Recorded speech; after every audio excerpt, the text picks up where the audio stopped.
प्रधानमंत्री नरेंद्र मोदी ने छत्तीसगढ़ में 26,000 करोड़ से अधिक की कई सौगातें दी है। परियोजनाओं को शिलान्यास भी किया, जिसमें नगरनार में एनएमडीसी स्टील लिमिटेड का स्टील प्लांट भी शामिल है। इस मौके पर प्रधानमंत्री ने कहा कि विकसित भारत का सपना तब सिद्ध होगा जब प्रदेश, देश, हर गांव, जिला विकसित हो। यही वजह है कि बीजेपी सरकार ने इंफ्रास्ट्रक्चर पर काम किया और इस पर होने वाले खर्च को बढ़ा दिया है। इस साल 10 लाख करोड़ कर दिया है। प्रधानमंत्री ने कांग्रेस पर निशाना साधा। उन्होंने कहा कि पहले कांग्रेस कहती थी कि पहला हक अल्पसंख्यकों को, मुसलमानों को मिले, लेकिन अब आबादी तय करेगी कि पहला हक किसको मिलेगा।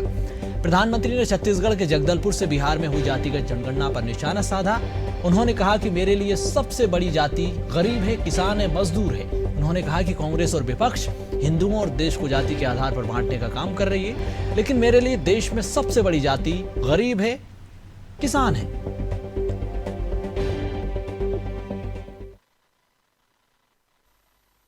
कल से कांग्रेस ने एक अलग लाभ आरोपना शुरू कर दिया है। ये कांग्रेस के नेता कहते हैं जितनी आबादी उतना हक।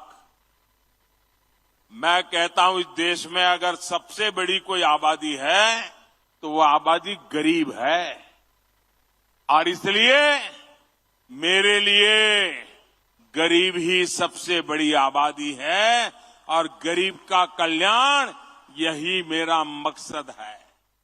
मैं सोच रहा था कि पूर्व प्रधानमंत्री मनमोहन सिंह जी क्या सोच रहे होंगे।